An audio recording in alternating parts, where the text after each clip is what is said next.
The Radio Misfits Podcast Network. Hello, everyone, and welcome to Planted with Sara Pyan. I'm Sara Pyan, your host, and today we have Andrew DeAngelo and Christopher Peak of Pipeline on the show. Welcome, guys. I'm really happy to have you here today. Yeah, thanks for having us on. That's fantastic. Absolutely. We're really looking forward to the conversation, Sara. Thank you. And I got to say, welcome back, Andrew, because we had a really great conversation about Last Prisoner Project last time we spoke.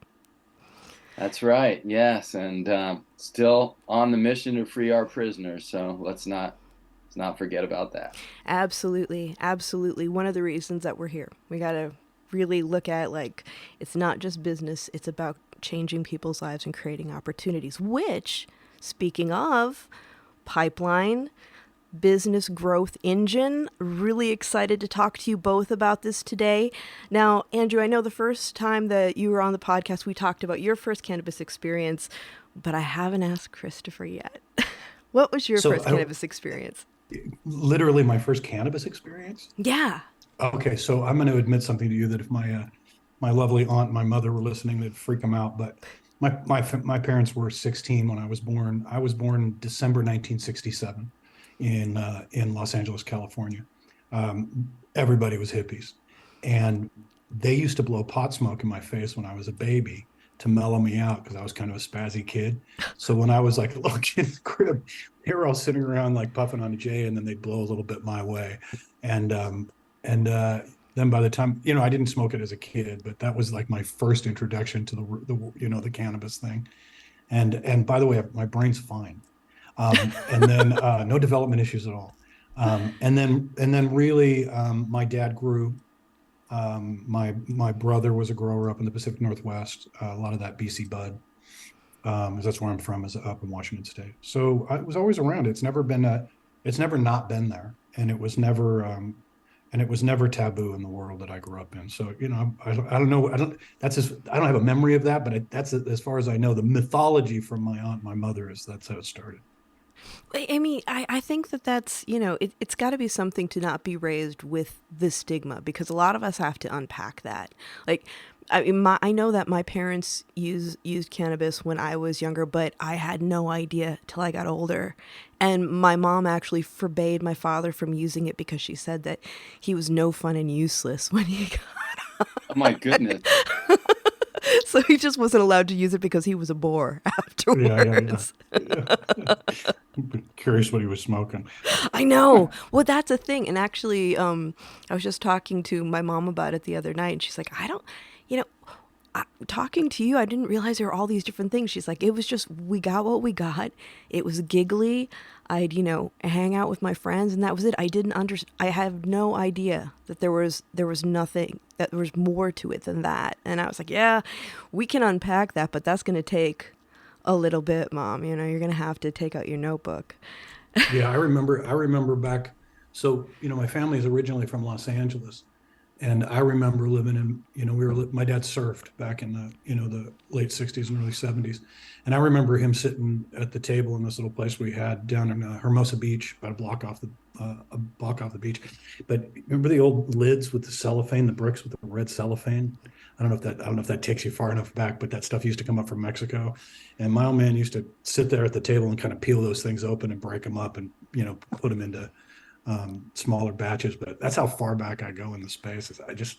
It was always been there. And incidentally, I'd just say to what we're just saying about kids. I have 4 kids, and I didn't blow it in their face, and I certainly didn't. It wasn't like in the room with them, but I never hid it from them, even when it was illegal in the state of California. But I did talk to them about it, and I have to say that 3 of my kids are out of the house. One of them smokes, 2 of them don't. And they're completely okay. Like, even the one that smokes, it's not like he's a pothead. Yeah. He's not in a coma every day. He's got a job, he's got a life, but as a parent, I'm a big believer in that idea that, really it's about communication and education. Mm-hmm. It's not about keeping things from them, hiding things from them. And the successes of my kids are fantastic. And it's always just been about being open about that. I think that's and honest. Yes. Honest. Because a lot of times the temptation is to not be honest. Yeah. To incentivize kids not to do something. Whereas the data is pretty clear right now, in places that legalize, youth use goes down, it doesn't go up. And no one really knows why that is. My theory is it's not cool to smoke weed anymore. It's Right. not rebellious anymore. It's That's not, it, right? and so and all the adults are doing it. So why would I want to do that? But that's just a theory. We don't know why that is, but maybe it's because parents are being honest and open with their kids a little bit more, like you were, Christopher. And it's something I've always encouraged parents to do, because kids know when you're lying to them intuitively. There's no better liar than a kid. I lied all the time when I was a kid, because it's a survival mechanism. It's also a way you practice, being in the world. Not to say that my parents hated lying and we'd get in big trouble if we ever got caught. Huge trouble, like the biggest trouble you could possibly get in. But I think that, I've learned that honesty is always the best policy, especially when it comes to educating our kids. Kids have these things now, Yeah. and they can learn anything Yeah.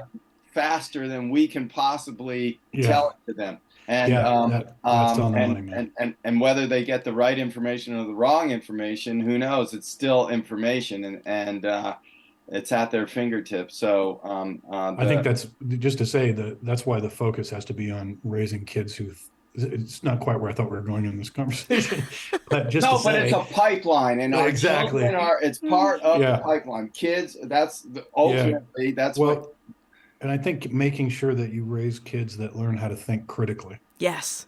And can look at problems and look at conditions and look at information and look at perspectives with a mind that is thoughtful and open and able to take into consideration all of the relevant feeds of information that are coming in, and do something with them that's meaningful, and not just kind of float along believing everything that they hear, believing everything that they read, and responding with the belief without having backed it up with some real evidence of the perspective. So critical thinking to me is that's what it's for my kids. That's what it's all about. I'm always saying to them, well, what do you think about that? Yeah, I think from it's your description of critical thinking was a perfect description of pipeline. That's exactly what we do. Is nice transition too. That's exactly I like that. What we I like do. that. Yeah, it's exactly what we do with our clients, right? Exactly. Is get them to think critically, and not assume, because when you're an entrepreneur and you have a vision, okay, like a lot of our clients are startups, not all, but a lot of them. It's easy to get those blinders on and not really see, and not think critically about your vision, because you're in love with it, right? You're in love with your vision, and when you can get help from people like Pipeline, what that does is it takes your vision and it gives it a steroid shot, and it turns it into the Incredible Hulk, if you will. Because now we are thinking critically, and now we are not assuming, and now we are collecting data, and now we are comparing ourselves to our competitors, and now we are having creative discussions about what is the identity of this organization or this company or this brand or this product or this dispensary. What is the meaning of that? And the meaning doesn't have to be peace and love, save the earth. The meaning can be, we want to do well for our shareholders. That's fine. We know how to build that too. I think Christopher Peak did a pretty good job with that at the Apple stores. And so, it can be whatever the vision is, right? But you got to think critically. You have to sort of break it apart and put it back together again, so that you don't allow those blinders to cause you to not see something that could have a huge impact on what you're trying to do. Well, and going on that, because we see a lot of people entering the cannabis industry. Some people have wonderful institutional knowledge of the industry. Some people come in with great knowledge from their professional corporate background. And we often see these big chunks that are missing on the road to success for them. And it seems like the work that the two of you are doing dovetails so well because you both are very well rounded with your experience, both from the cannabis standpoint, but also how things work in a business sense to be successful.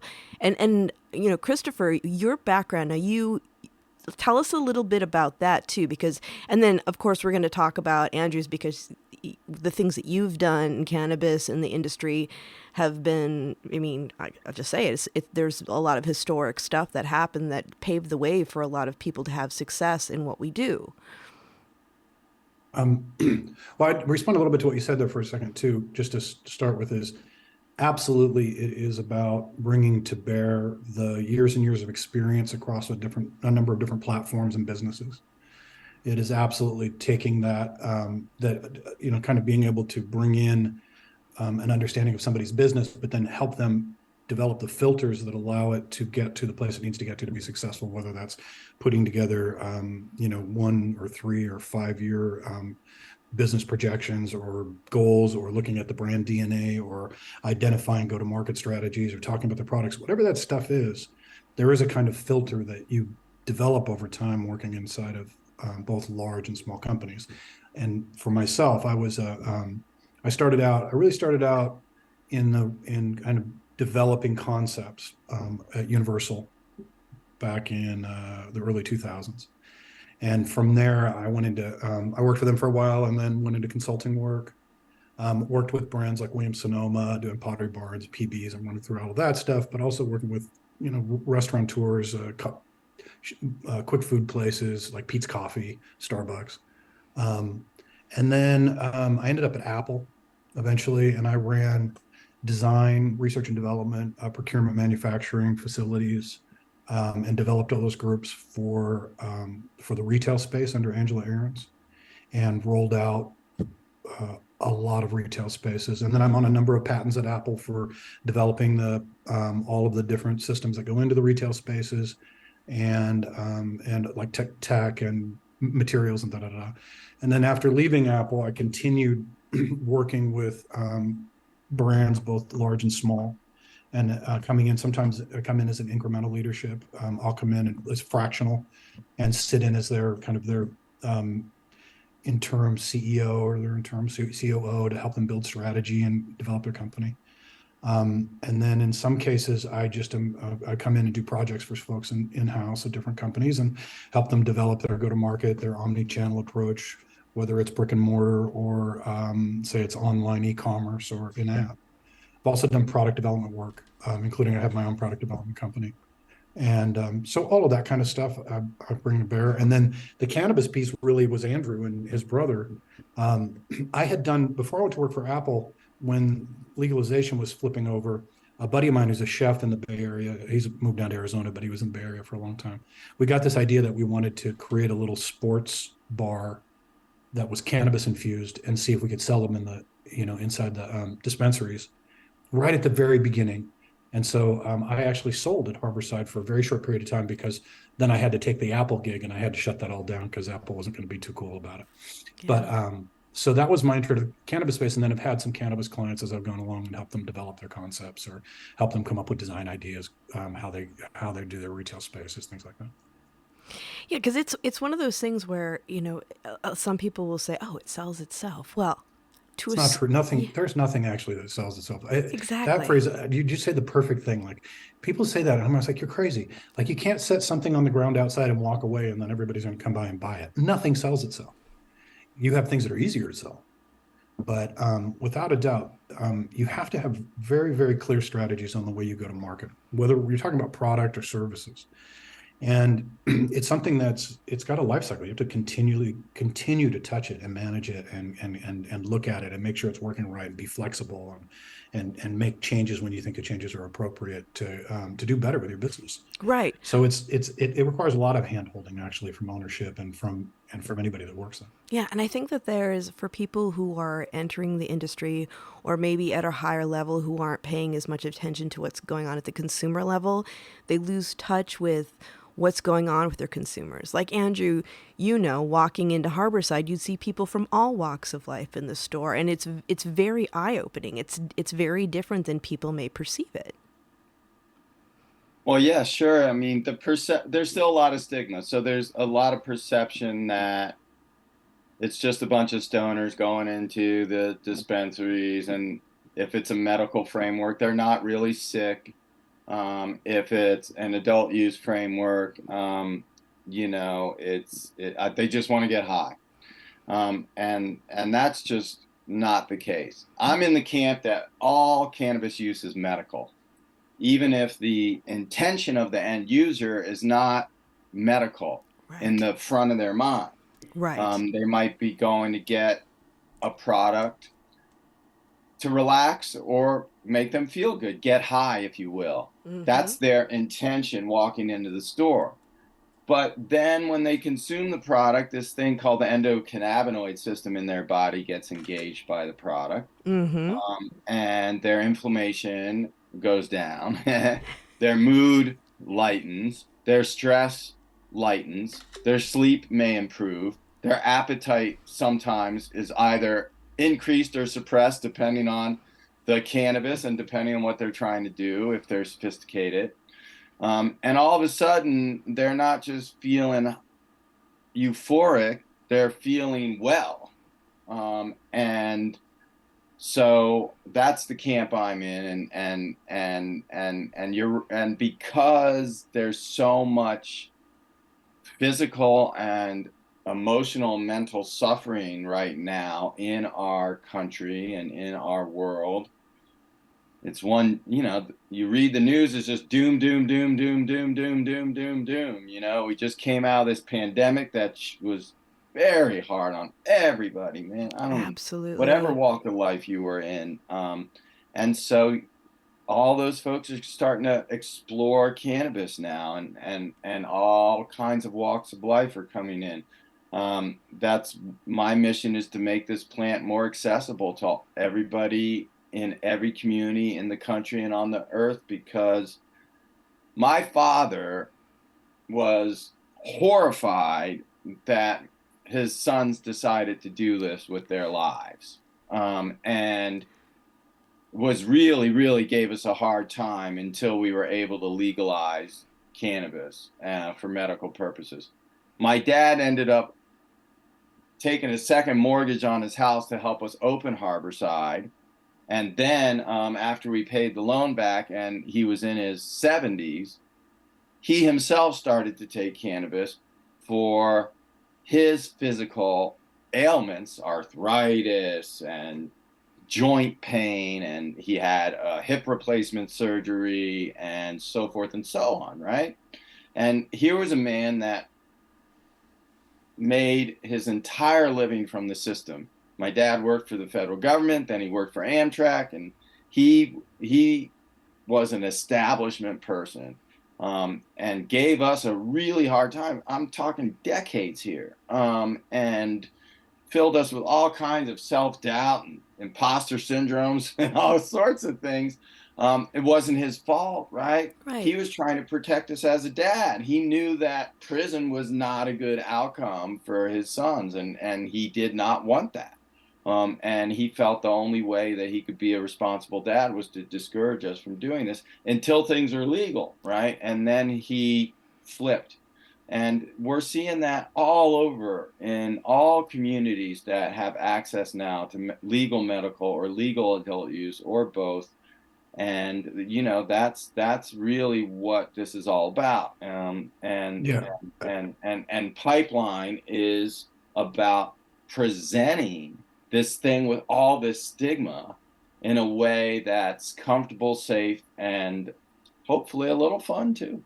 Yeah, and I think just specifically to the idea of what Andrew was just going through, this idea about customer, it's also something that that there is a way of going after understanding what the voice of your customer is. Mm-hmm. Whether you're talking about the product that you have or the dispensary or however you're presenting yourself into the market, one of the things that you want to dig into is really understanding the, conceptually what the customer's needs are, what the customer's wants are, expectations, preferences, right?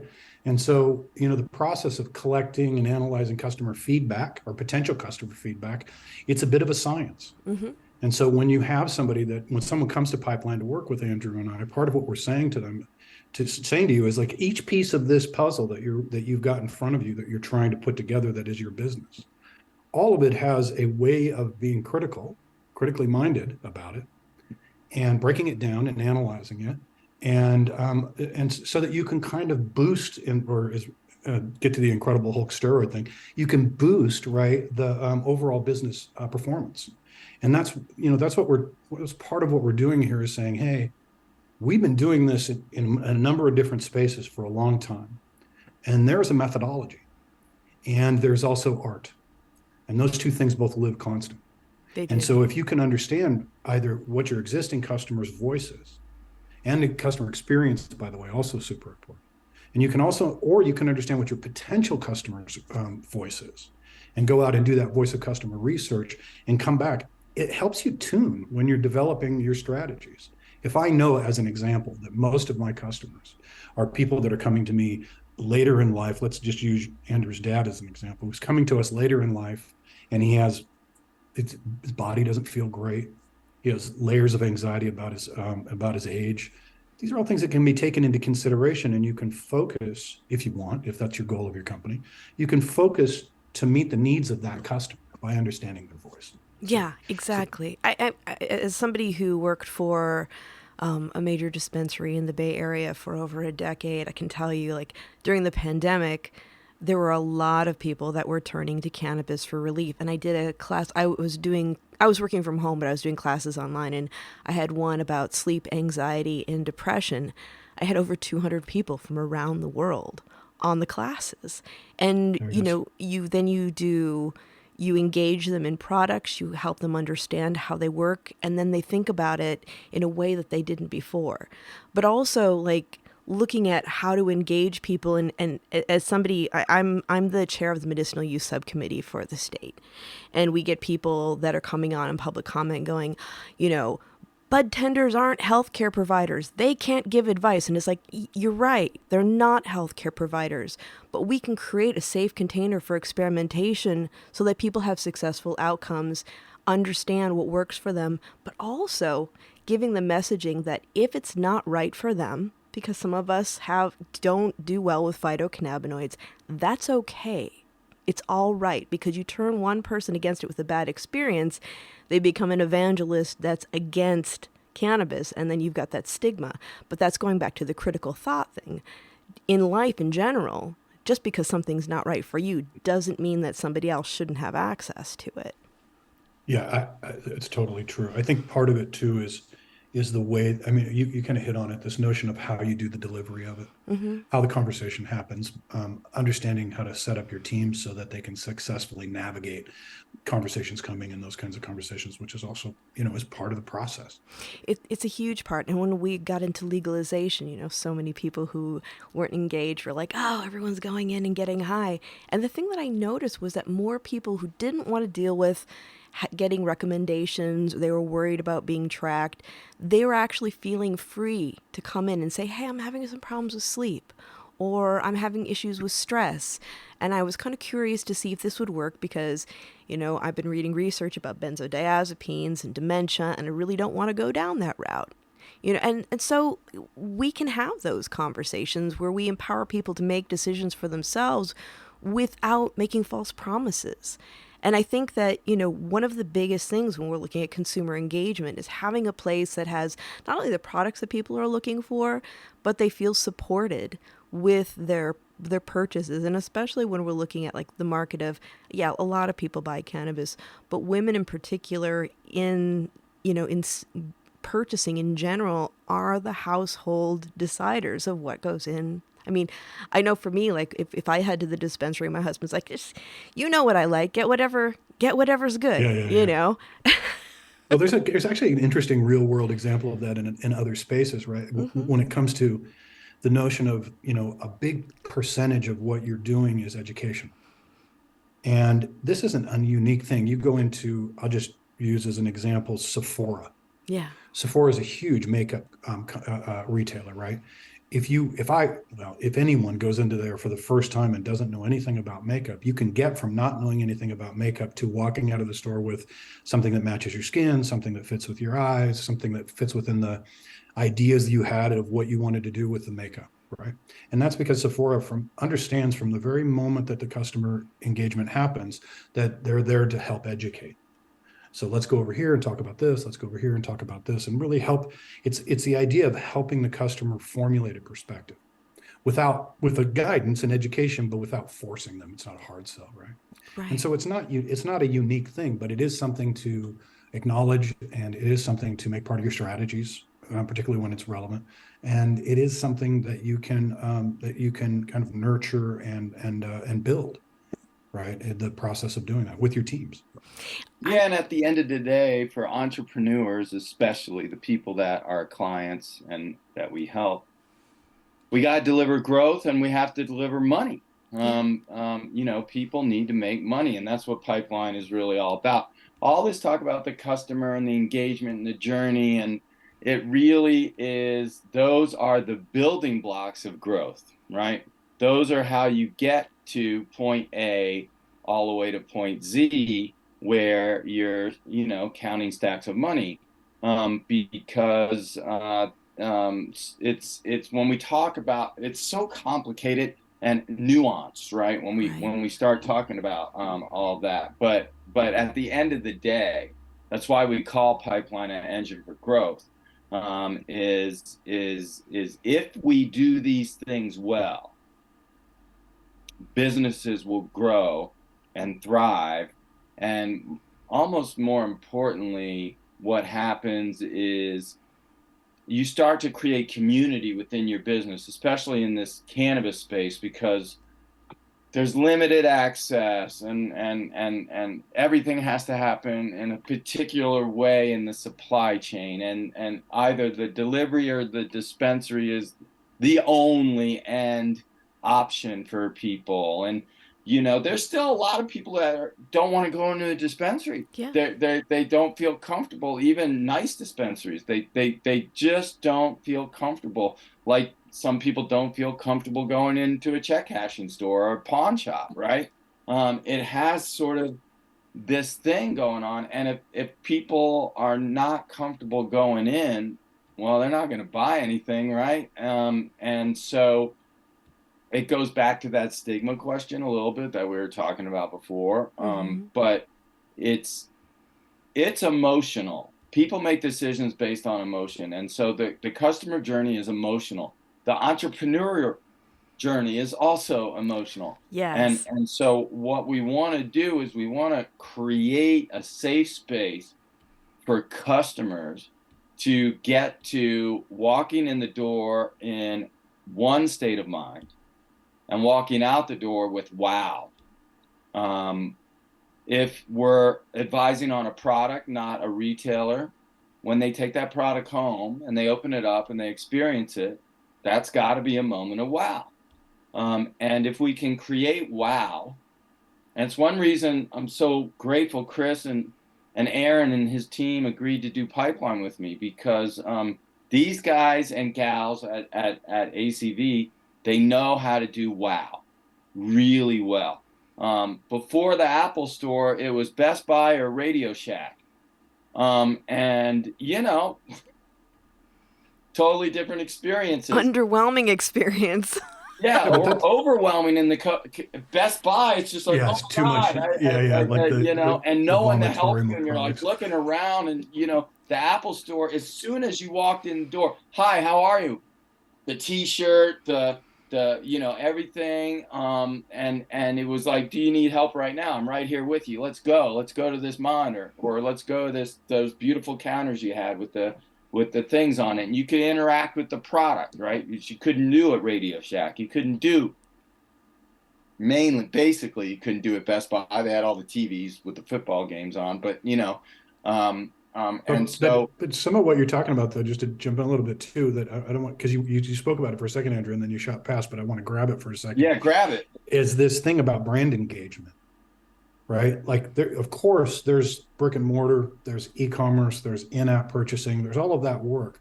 But at the beginning of it, which we do a lot of this work through Pipeline here and at ACV, is this idea of brand engagement and understanding what your brand is and who you are. Being able to sit down and really dive into and dissect your brand DNA so that when you're making decisions about the way that you're communicating out to the customer, it's based on some kind of understanding and perspective of who you are as a brand. Right. Oftentimes what happens, and you see it, and I think part of one of the constraints, we'll say, in the cannabis space is oftentimes you don't know if you're going to get a license, and then you get a license, and then you got a short period of time to get your buns in shape and get out there. The struggle is that what you see is people are just oftentimes, and I've seen this in a lot of retail spaces or products as well, where they're just kind of throwing everything they could think of at it, right? And hoping something sticks. It becomes like a Jackson Pollock painting. And what you really want to do is just take a second and take a stand with who you are and say, listen, we're about, being, you kind of build it up like archetypes in a way. We're really interested in being the mystic in the space that's helping guide people to understand. Like you can get that kind of nutty about it, but having the perspective and having the anchored perspective within the understanding of who you are as a brand and what your voice is means that every decision that you make after that is a guided decision. And you're much more likely to be successful if you have consolidated your perspective and you're guiding your decisions based on that perspective than if you're just throwing stuff at a wall and hoping something sticks. And so that's a big piece of it too, right? I want to know that my voice of my brand, a brand that I absolutely love. I don't know if I'm allowed to say brands on here. Can I say something? Sure. Yeah. Okay. I love Lowell's. I'm such a huge fan of Lowell's. I'm down in You Santa mean Barbara. the cannabis brand Lowell's? Yeah. Yeah, I just think they do a really beautiful job with their packaging, with their product. I like their little dog walkers. I buy those all the time. Mm-hmm. I love their branding. I know who that is. I get it. When I see that brand, I'm engaged. I know when some of my family comes into town, they're always wanting to get some of their products as well. I think that's a nice example of somebody understanding the root of who they are and their DNA, and then traveling their products out through that voice. And everyone should be doing that. You should be speaking with your voice in as strong a manner as you can, so that customers come to you and go, "Yeah, I trust you. I get you. I'm in." Yeah. Right? And so that's part of what we're talking about too. And they see themselves in the product. Exactly. They relate. You relate. Yeah. Right? Yeah, totally. I mean, I probably relate because, I've got a family has a little farm up in Washington State. We got heads of cattle on the farm. My mother's been rolling around for cows forever. When I look at Lowell's, their logo is the cow's head. I'm like, oh yeah, of course, that's something I can relate to, cows. But it is meaningful. It is. Well, and it's interesting because you did the Apple stores, and I'm sure you both have heard this when people go into fancy dispensaries, like the first thing, no matter what, and they don't look like an Apple store, but they're like, it's like going into an Apple store. I have to say something to you. That thing, it's so weird. Like my time there was, Apple stores are built in vintages, and I was the, led the team that took us out of the stainless steel stores into the next vintage of stores. And then I did all the flags and the global flagships as well. And internationally all over the place, right? When you work inside on that stuff, you see people stealing all of the time. You see brands stealing, you see fonts get stolen, you get logos, lighting gets stolen, fixtures get stolen. Everybody's always cannibalizing Apple's perspective. And so I get to say, it cracks me up. You walk into places, they're like, hey, this is like an Apple store. And I'm like, well, actually, everything has become a little bit like an Apple store. You kind of can't get away from it. Like everybody's trying to be clean and the lines, it's like all of that stuff that we did there. But it's flattering, I think, for the company, I would hope. I would hope except so. for the Microsoft store. The Microsoft store pissed a lot of people off. But that's understandable. It was there was a lot of dirty laundry behind that too. But yeah, I know. But there's things to learn from an Apple store if you're going to open up a retail space. The stuff that Aaron was just talking about. But it has a lot to do with creating a connection with the customer. It's that customer experience and customer journey and the customer voice. It's all there. Apple understands who they're selling to. They understand their voice and their product. They never veer. They never veer off of that. It stays the constant strategy of how they engage with the marketplace. And it's the biggest company it's, what is it, bigger than most governments on the planet. Yeah, and It's people count massive. on that. That's Count on it. the consistency is what people depend on. And it's interesting because, I'm still seeing in other states where they're talking about the green rush, which always makes me chuckle because I think like 7 years ago I said to somebody, green rush is over. Nobody's getting 3,500 a pound anymore. Okay. So unless you had like significant risk in working in the industry, you've not seen the money that was in the past. But it's the growth of the industry. It's the growing up. It's the applying the critical thought, things that the two of you are pushing forward with your clients that creates these differentiators so that you do win in the normalization of the industry. And I'm also kind of curious to see what your thoughts are from like when things start to change on a federal level, what that's going to look like for business growth as well, and the trajectory of that. Well, I mean, first of all, the business environment right now is hard. As you just mentioned, the green rush is over. Most companies are losing money or breaking even. Not a whole lot of people are cashing in. Even Cookies and Burner, they bring in a lot of money, they spend even more. So it's just a tough moment on that level right now because we're all basically working for the tax man. When you apply 280E to these businesses, your listeners may probably already know about 280E, but it's a federal tax code that does not allow anybody who touches a Schedule 1 substance like cannabis to deduct normal business expenses. So it makes the tax rate, especially for dispensaries, effectively 70-80%. And it's darn near impossible to make a lot of profit on a net profit under tax code 280E. And there was just a study released in the last 18 months, just on the federal level, I think it was $6 billion that has been collected in taxes. So it's a tough moment on that level. When the feds decide to take 280E away because they either reschedule or deschedule, then exuberance will return in a pretty big way. It will probably be irrational exuberance, just because there's so much pent up energy from federal prohibition being in place for almost a century now, that it's going to be hard to manage that exuberance rationally. But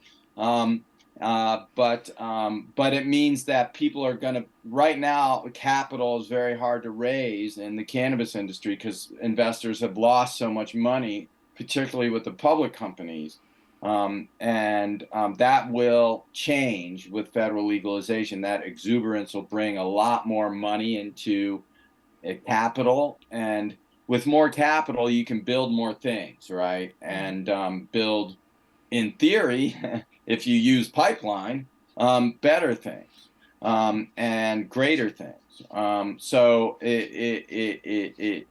of course, the federal framework will determine a lot of this, but we have to assume that there'll be more access to cannabis dispensaries, there'll be more access to cannabis products, there'll be more access to cannabis licenses, with federal legalization, dramatically so, than there are today. And then it may feel like a green rush again at that moment. It won't be $3,500 a pound for our growers, but it may be, instead of struggling to have 3 or 4 shops, you can, for the same amount of effort, have 9 or 10 shops. Because all of a sudden somebody thought your 3 shops are terrific and they're ready to give you some money to expand, because they believe that they'll eventually get money. I mean, what do investors want to know? How much money do I need to give you? What will I earn on it? And when will I get all my money back? Those are the 3 questions, and our consulting group Pipeline, I mean, we answer those up front. I mean, as part of the pro forma process, as part of the business planning process. People know what to expect because we figure it out on paper first, because, as I say, paper is cheaper than concrete. We don't want to have to start tearing down walls because we didn't plan properly. So I think the federal reform is still a number of years off, Sarah. I'm almost ashamed to say that as an American. Unfortunately, as an activist, I have to be real, and we're going into an election year. That's going to be a pretty partisan election, probably going to be a pretty close election. And, the people who run the federal government, elected officials and otherwise, they're just not going to move on something this controversial in an election year. So a lot of federal reform will depend on who wins that election, and not just the presidency, but the Congress. Yeah. Even if the DEA approves the HHS recommendation to move down to Schedule 3, it's still illegal product at Schedule 3. You can't, ketamine is Schedule 3. You have to go into a ketamine clinic to get ketamine. You can't just get it from somebody. That's not legal. So we'll still have that. And then Schedule 3 presents a whole lot of other things that the federal government has to do in addition to, whether it be a framework of some kind, whether it be some rules of the road for the pharmaceutical industry, because they're the ones that basically have total control over Schedule 3, and the industry making a lot of adjustments therein. Of course, our goal is to complete descheduling. I think that the opportunity to go into 3, I hope, will ignite everybody's activism and advocacy so that we can take a crowbar and kind of wedge that open to full deschedulization, full non-control or uncontrolling. It's called the Controlled Substances Act. So technically, but that's like the interesting thing, right, Andrew? Because look for if you can look further around the corner and kind of try to gaze around the corner.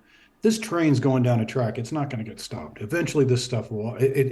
We can see it will be descheduled. It will be scheduled. Yeah. So that moment when it deschedules, think about all of the things that suddenly drop into place. Banking industry, large investments. You have different industries coming in that all have different regulation profiles. And the reason why they have those different regulation profiles is because they can afford to go out and have advocacy at the federal level. They have lobbyists. So cannabis, you're likely to see a change in the way that cannabis is taxed once you have big corporations and banks come in and start getting involved, because they don't want to be taxed. They're not going to want to be taxed the way the cannabis industry is taxed currently. And so they're not. And so they'll push a lot of energy at the federal level and at the state level with lobbyists and funds to try to slow down that tax constraint and make it so that there's more opportunity for an above line profit, right? So let's say all of that thing happens. You're going to be successful with your business. Like if you're right now in the cannabis space or thinking about getting into the cannabis space, you have to set up your business so it's as efficient and as effective as possible, that it feels like it's as legitimate as it can possibly be, which is part of what we're talking about here, right? Legitimacy, having a business that is above the board, that there's not gray markets going on, there's not black market going on, that you're straight, you're keeping your books, you're managing your business. When that moment comes, one of the things that'll happen is a lot of those corporations and banks and venture capitalists are going to start buying up, which was a little bit of what Andrew was getting at, right? They're going to want to, they want to have. I got privy to a Bank of America I don't know if I should say this out loud, but I got privy to a Bank of America document a few years ago that was their strategy document for when cannabis becomes legal. It's an unbelievable document. It's a tremendous amount of investment in the space. It's a lot of purchasing in the space. They're going to come in and they're going to buy up. So they're going to buy up. They're going to try to, to kind of push their weight around a little bit with the feds in the states so they can change the taxation, and they're going to make the industry level out so that, and this is not unusual when you have a cottage industry that goes into something that is legitimized over time, right? So the question is, how do you survive in that moment? How do you prepare your business for what eventually will come? How do you survive in the moment you're in right now? Heavily taxed, heavily regulated, can't get a good bank, you can't get a bank to hold your money. All those things are going on. That is a strategy. And no one knows that stuff really better than Andrew, right? But then how do you make sure that your business is viable when it goes through the evolution of where the business is headed, which we've all been watching for some time, and it is definitely creeping in that direction. That piece you have to do too. Because what you do not want to find yourself at is being the mom. And well, just to be blunt, I was working for Pete's Coffee when Pete's Coffee was trying to fight with Starbucks, and they just didn't get it. They just didn't have the right strategy at all.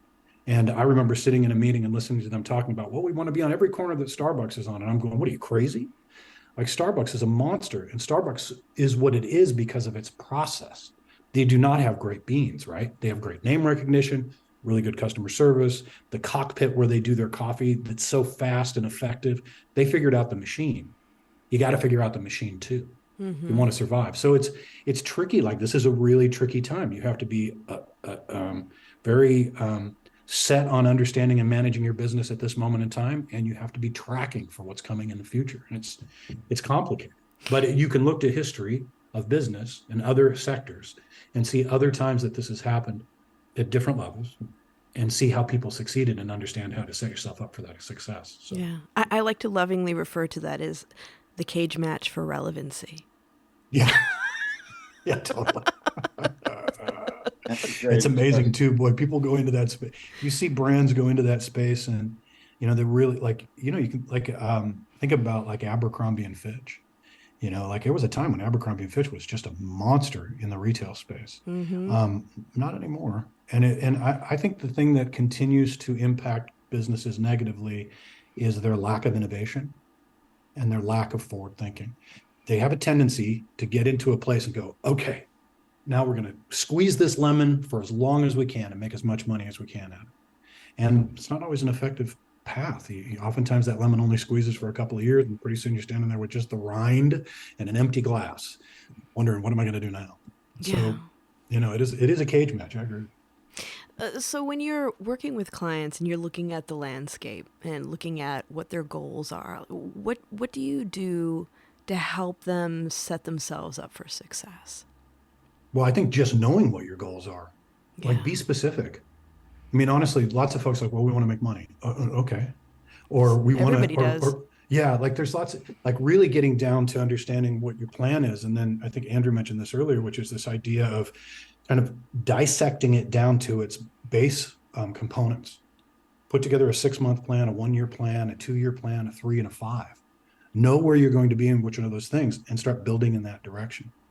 Right. So, it's just a lot of that. It's a lot of really forcing an organization, not really forcing, guiding an organization is a better term. Guiding an organization to understand who it is, to understand what it wants to do and where it wants to go, and then to chart that journey with very specific kind of KPIs that you can see whether or not you're being successful, or if you need to pivot.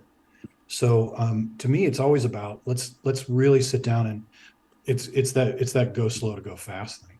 Know what you're doing before you do, if you can. Sometimes you can't. Sometimes you've got to do things because you just got to do them. And if that's the case, then you kind of have to build the plane, fly the plane, which you can do. There's a way to do that. I've done that plenty of times. But what you don't want to be is what's that? There used to be a term for planes when you're crashing a plane, so you didn't freak anybody out. We're making an uncontrolled descent into rough terrain or something like that. Like, that sounds hopeful. You don't want to do that, right? It's 3 basic questions. Who are you? What are you all about? Why does it matter? The best organizations, the answer to those 3 questions. When you think of Patagonia, That's a great example. It's a great company. You just absolutely know. Fantastic company. And so that's ultimately, what Pipeline is doing, is answering those 3 questions. Or helping you answer those 3 questions. Helping your business answer those. Yes, that's right. We can't answer anything for you. Exactly. We We're here to can guide you through a process of self-discovery and of that critical thinking, going back to the very first thing we said. Getting those blinders off your vision, right? And expanding it so that you can exceed your own expectations. It is possible to do that. But as entrepreneurs, every entrepreneur hits what I call an intermediate plateau with their vision at some point. Even Harborside did, right? So that's when we need help. Right. It's the cauldron. Sometimes you hear it called the cauldron, right? Yeah. Like, you get to that spot and you're in that cauldron. That means you've got all of the ingredients in there.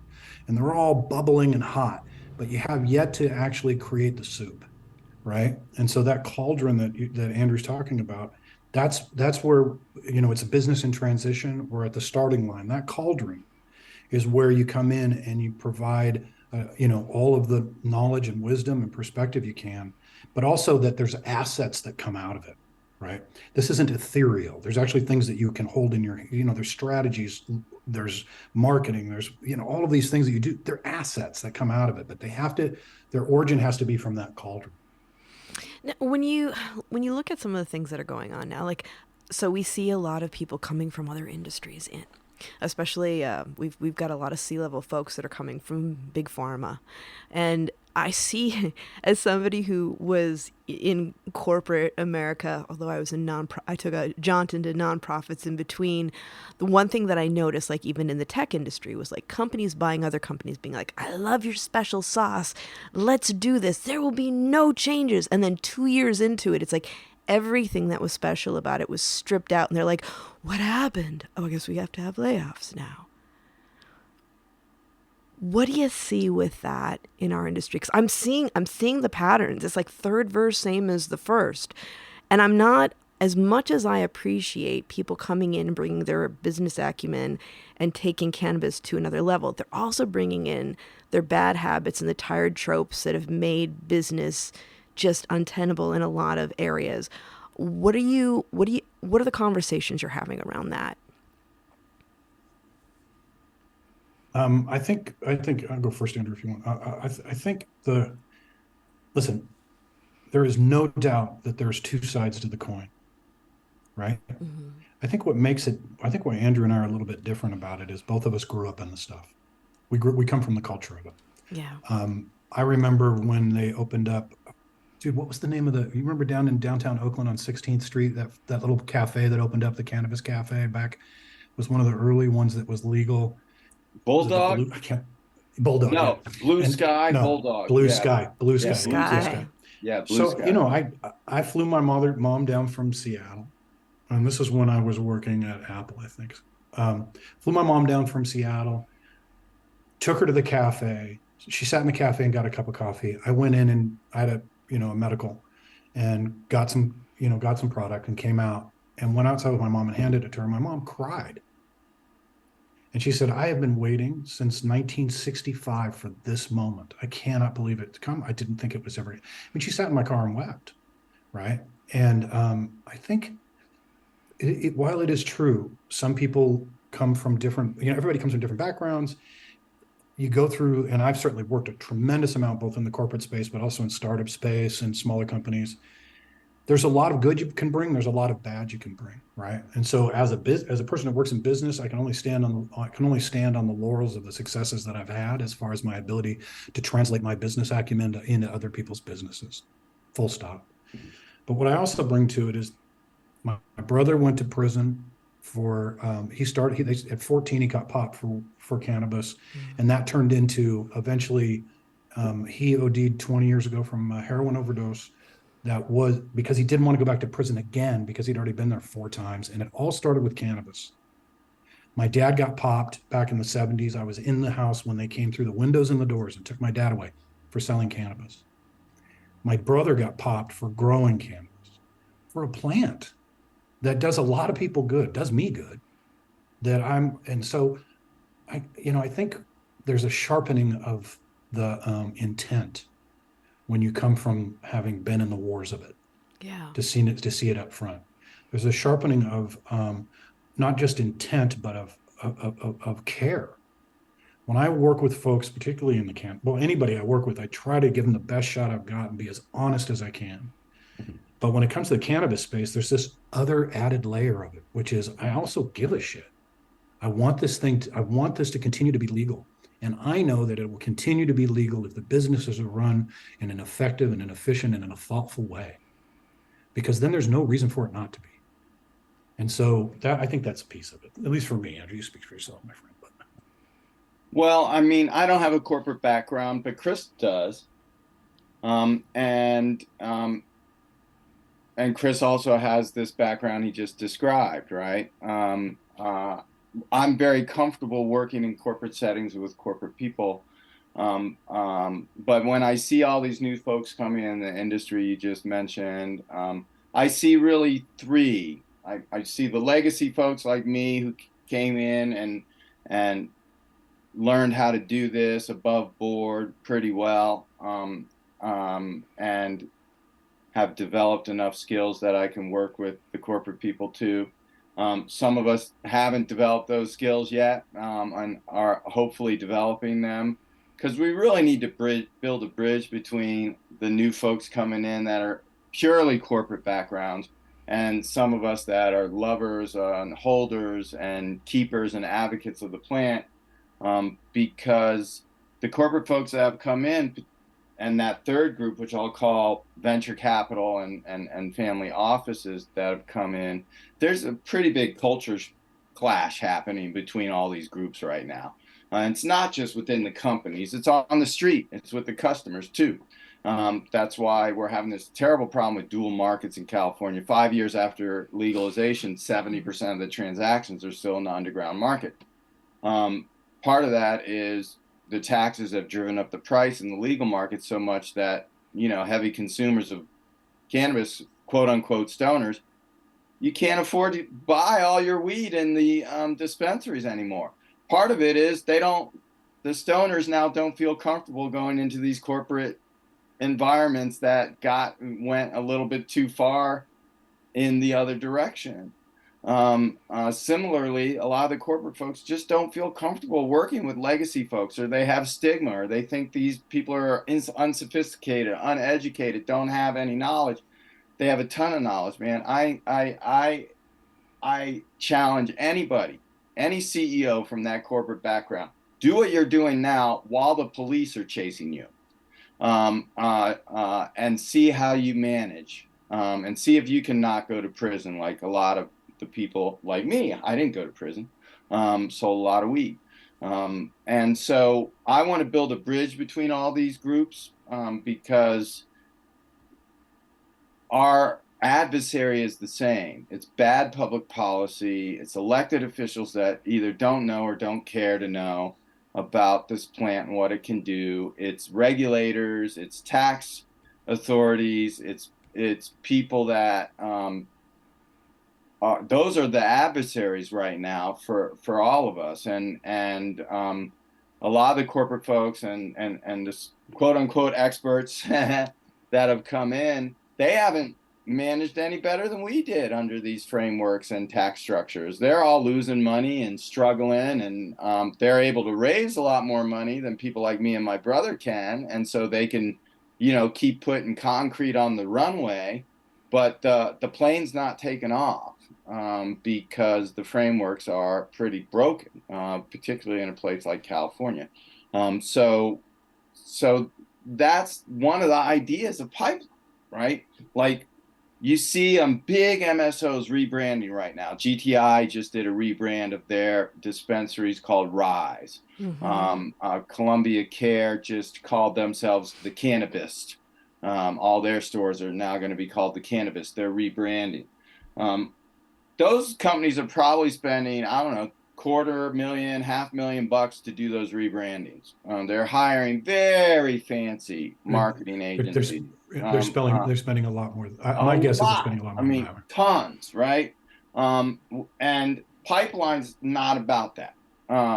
Pipeline can deliver the same level of work, maybe even a little bit better work, for much lower prices. Nobody has, unless you're GTI, right? People can't really do that. And even if you are GTI, why throw more money after good or bad than you have to? Okay. Well, and also just here's an interesting question.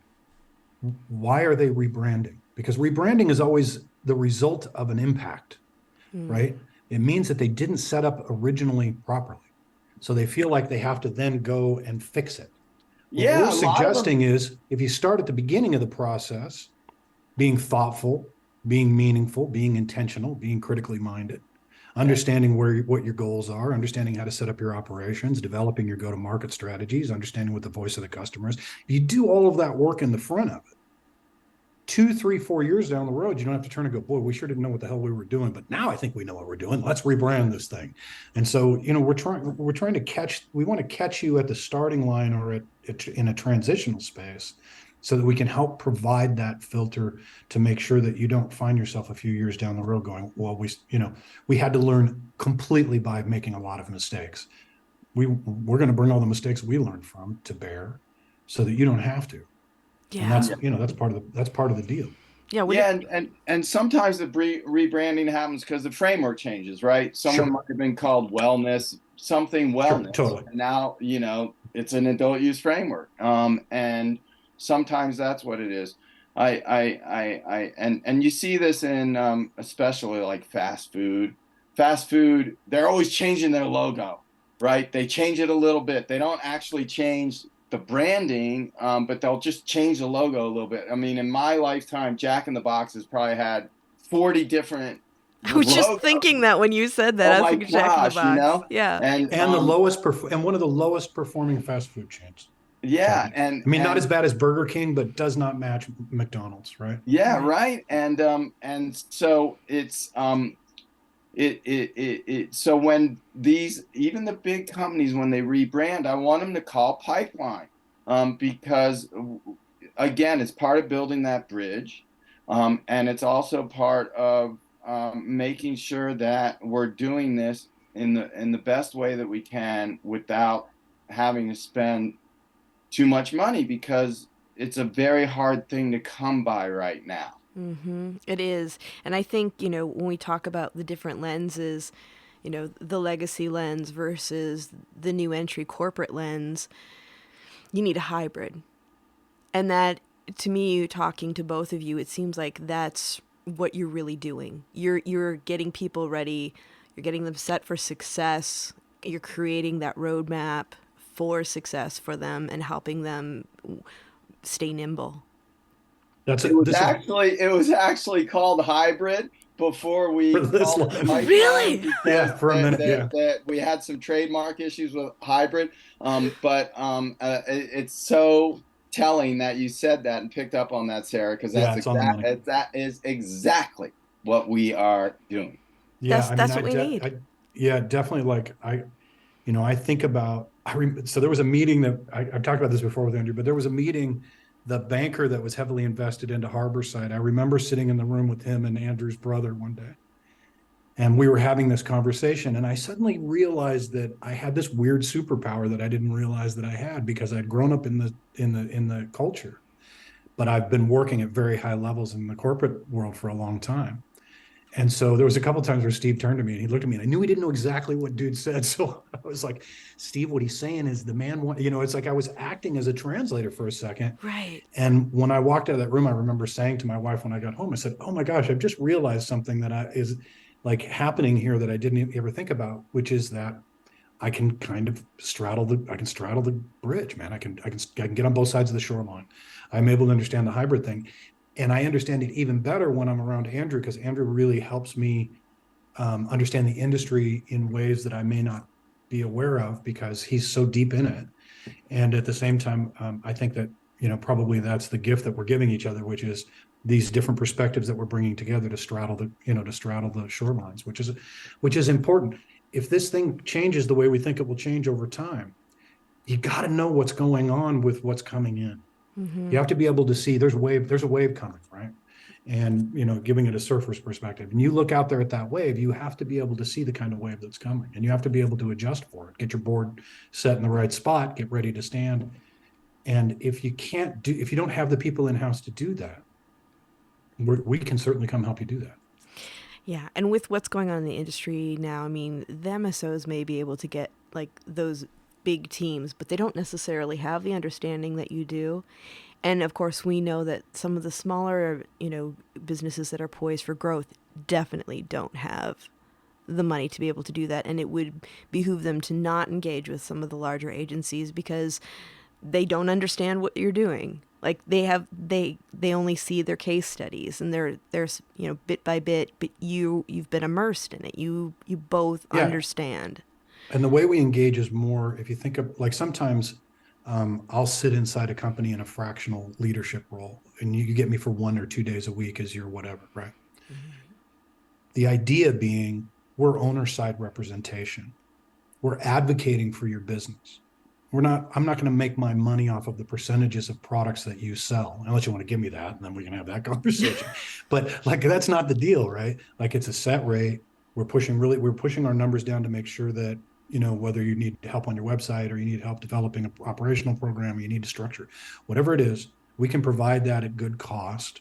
So you're not getting crushed, or that you're not also just spending a lot of money on marketing groups, which you see a lot in the cannabis space, which are a bunch of folks that don't have a lot of experience. But cannabis was a place that they could come set up shop because, not a lot of people wanted to work in cannabis at the time.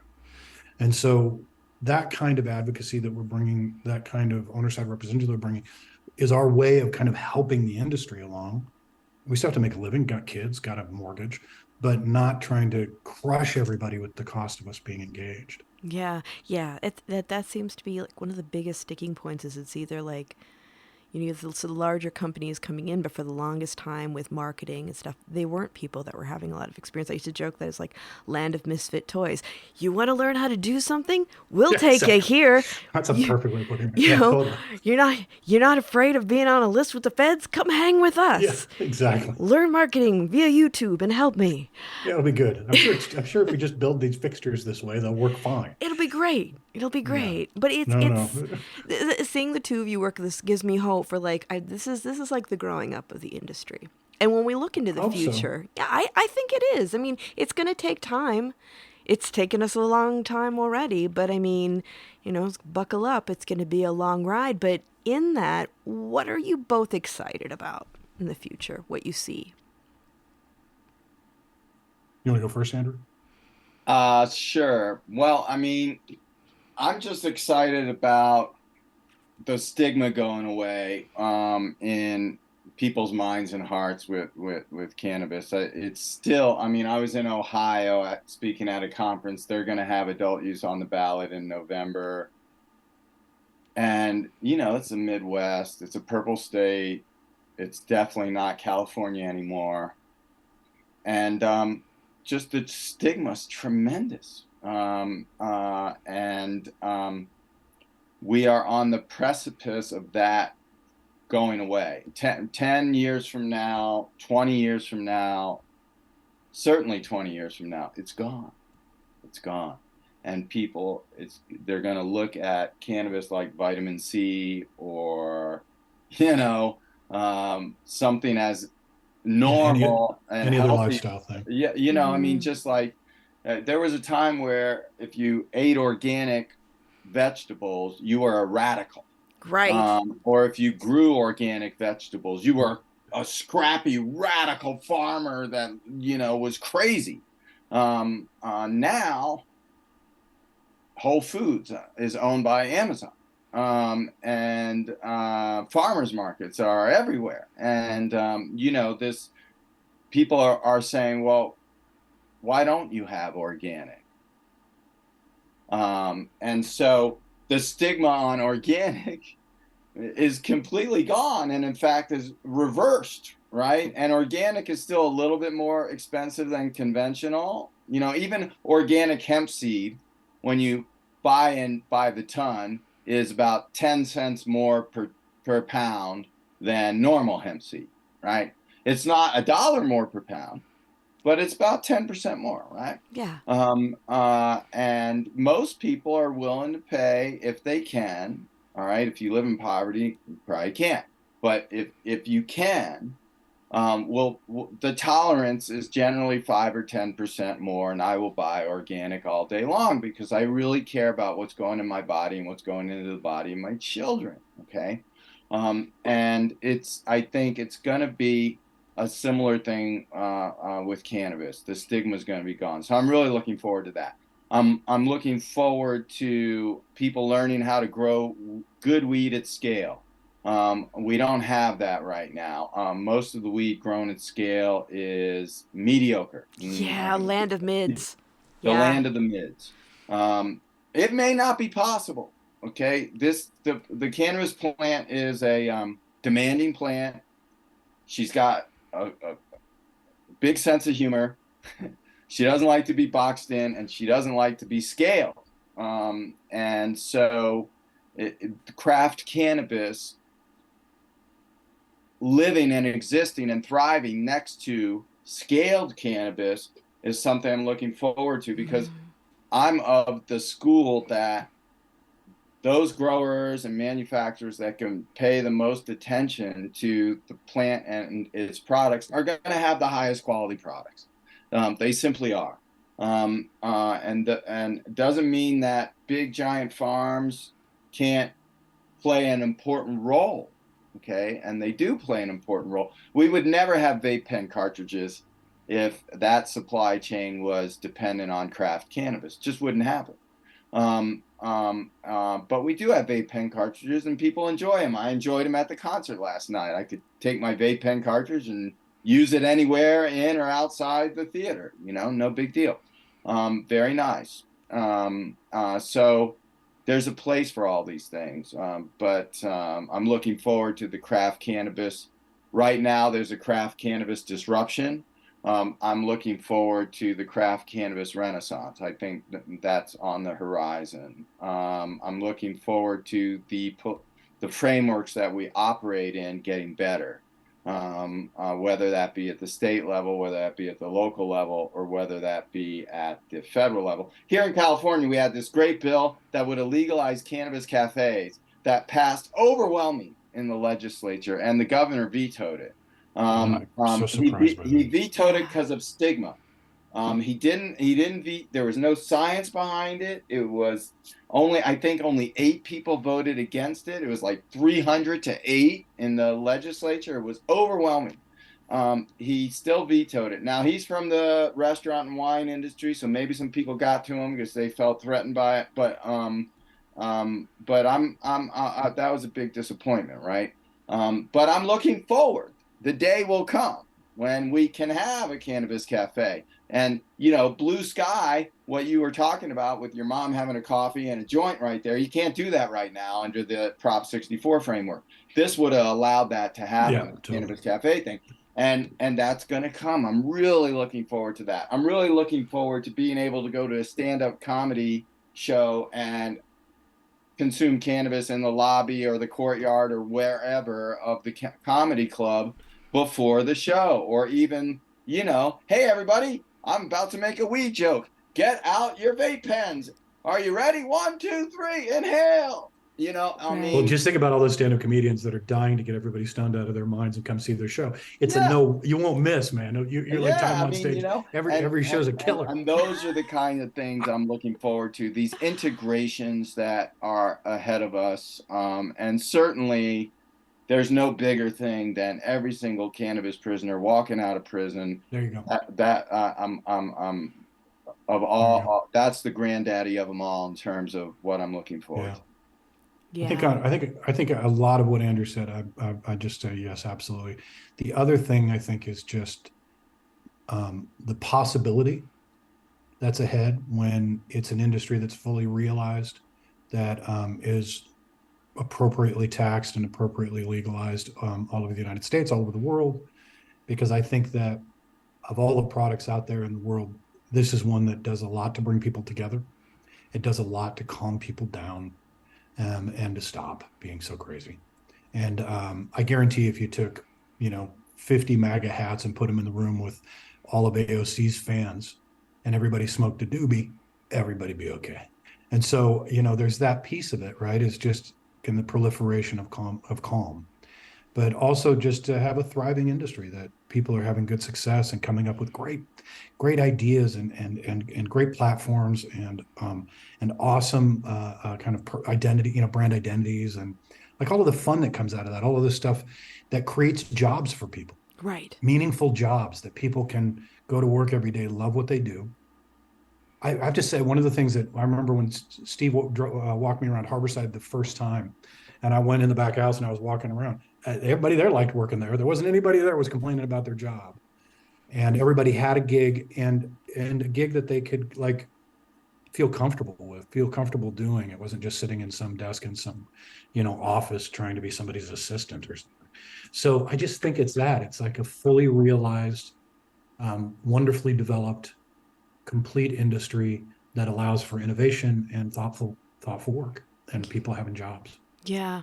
Yeah. I agree with everything that both of you said. And I look at it as another opportunity for us to talk about critical thought and look at creating capitalism that can support communities and creating generational wealth. Because the one thing that I've learned with 12 years of being in the industry is that it's been an excellent model to look at how to do business in a whole different way that not only creates abundance for the people involved, but can really create positive change for our communities.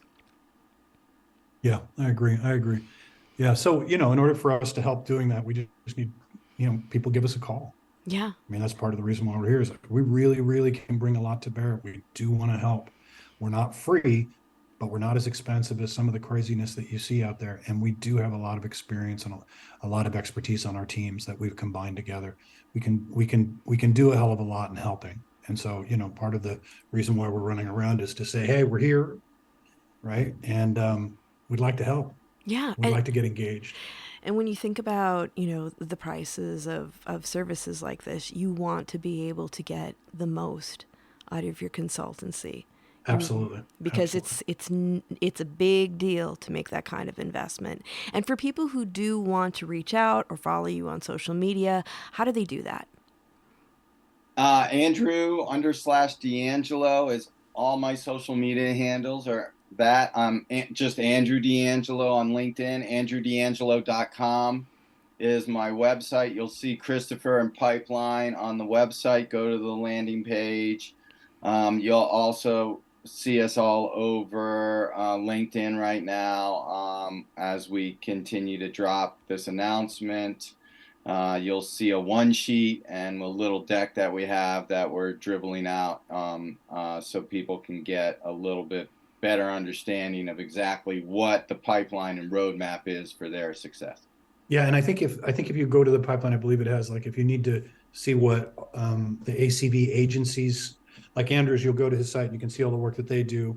You'll see pipeline, but if you need to also specifically look at what we do, it's acvconsulting.com.